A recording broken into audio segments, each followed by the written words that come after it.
We're on the verge of a bond crisis in the United States, and I'm talking about the Treasury market. We're talking about our national debts. And that's just the beginning of the story, because there may be ways to finagle your way out of that kind of a crisis. You cannot finagle your way out of the municipal bond crisis. You can go coast to coast and find little microcosms of the same kind of problem we have at the national level. You can't run the printing press. You have very little power across the country. It's all localized. And yet you've got municipalities who are unwilling to cut their budgets. Unwilling. And this is, I think, one of the gross mistakes that governments, whether it is local or national, make. They hold on to their pet projects until their pet projects are dead pets. I mean, at some point you have to let them go and say, if I can't afford it, I've got to do what I would do as an individual, which is balance my checkbook, which is tighten my belt. The crisis at the municipal level, which is really an issue for 2010 and 2011, is going to ultimately be put onto the backs of citizens across the country, as whether it's California, Nevada, Florida, Arizona, as those municipalities experience defaults, and ultimately the federal government has to come in and bail them out. That liability gets transferred onto the federal balance sheet, and again, a tremendous amount of pressure on that AAA rating status for our bond. Another risk to the U.S. bond market is the liability of the Federal Deposit Insurance Corporation. 2009 saw 140 banks and roughly $170 billion worth of funds lost and called for through the FDIC. Over the last several years since we've followed this, we've watched the FDIC balance sheet go from a positive $58 billion now to a negative $20.9 billion. The FDIC has been extended a $30 billion credit line, which was then increased to a $100 billion credit line, which was then increased to a $500 billion, a half $500 billion credit line. So having negative reserves does put the reserve ratio at the lowest it's ever been in history. If the FDIC is increasing the number of people that work for them, what is that in anticipation of? With close to 2,500 problem banks and $400 billion in problem assets still with those problem banks, and an institution which is already technically insolvent, how do we navigate these waters? This has added stress and strain to the Treasury market because ultimately the FDIC cannot pay their own bills, and it's you and I, the taxpayer, who will end up footing the bill for the loose lending of the last 15 to 20 years, most acute in the last 5. Sovereign debt is nothing more than our national IOUs. T-bills, T-bonds, T-notes. These are what we've been issuing in order to cover the gap between the national income brought in from taxation and what we're spending, our budget. And our budget is simply too big for the income that we have. This year to the tune of $1.56 trillion, too big to match the income, which is in fact diminishing at the same time.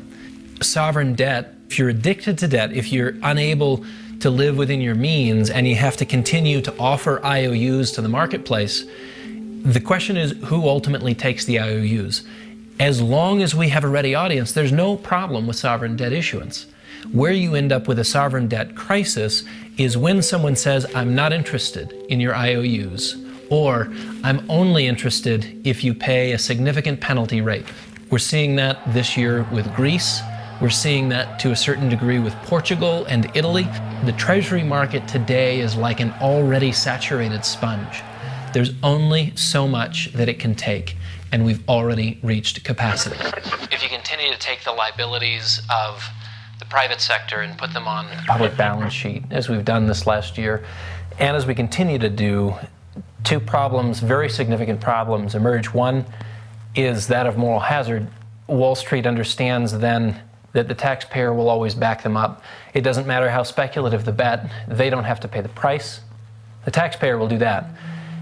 We've proven that this last year, and so moral hazard is a significant issue. The second is that you compromise the quality of credit and ultimately the pricing of public debt by shifting those things onto the public ledger. There's a common misconception with bonds, and it is that they are safer than stocks under all circumstances. And I think the two greatest risks that the bond market faces today are one, liquidity risk, and two, rollover risk. Rollover risk is like what we had in 2008 when corporate interests were financed in 1 month and 2 month and 3 month paper, and when that paper came due, the credit markets had frozen and they couldn't renew the loans, and it put them in a bind, which is exactly the kind of bind that we found, around the turn of the century, 1907. Westinghouse, the great industrial giant, went broke. They went bankrupt because they couldn't roll over their debt. This was not in a debt-frenzied environment. 1907 was long before credit had really been popularized. We haven't gotten to the point where we have failed auctions, treasury auctions here in the United States. And I don't know that we will, in part because we do have that magical thing called quantitative easing. If there's not enough people to buy our bonds, rather than a failed treasury auction and excess supply, we'll just buy it. A bookkeeping entry. That is the 1970s style monetization, which is inherently inflationary. A rose is a rose is a rose. You can call it anything you want. Quantitative easing, monetization. At the end of the day, we're talking about inflation. The only route ahead for us in terms of our treasury markets is a very inflationary track. The IMF is best known, along with the World Bank, for bailing out troubled countries, whether it's developing countries, developing nations, banana republics, helping them solve their debt issues. From the IMF website, this year, 2010, the sharp rise in government debt during the economic crisis from already elevated levels helped create what is the newest threat to the financial system: growing sovereign risk. Our financial system has never been more complex. We've made it complex, particularly since the early 90s, with the full exploration of structured finance and the introduction of derivatives, not just amongst a few elite firms, but as those derivative products have been distributed throughout the world of finance has become very, very complex. You can't change one variable in that complex universe without having an impact on many others. An example of a tightly coupled system would be a nuclear reactor. Chernobyl was functioning quite well. It was when they, ironically, were running safety tests that Chernobyl melted down. In a tightly coupled system, if you change any of the variables, chaos can break loose. Individual income tax collection was down 20% in 2009.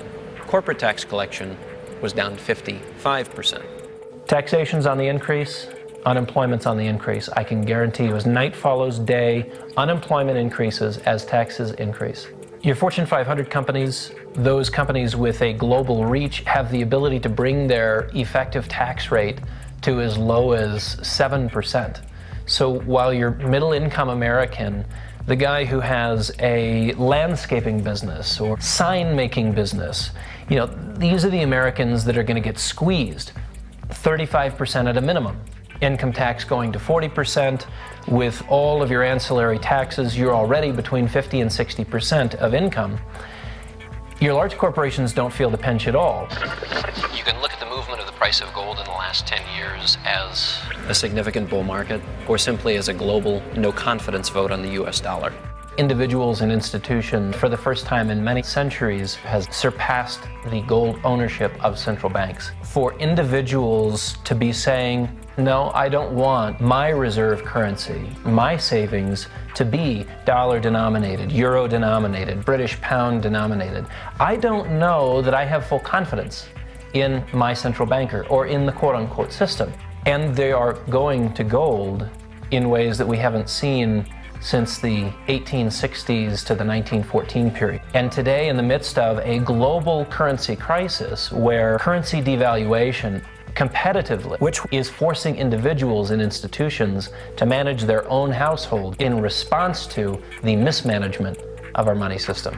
More gold today in private hands than at any time in the last 100 years. Does that say anything to you about the way people are voting with their pocketbooks? It should.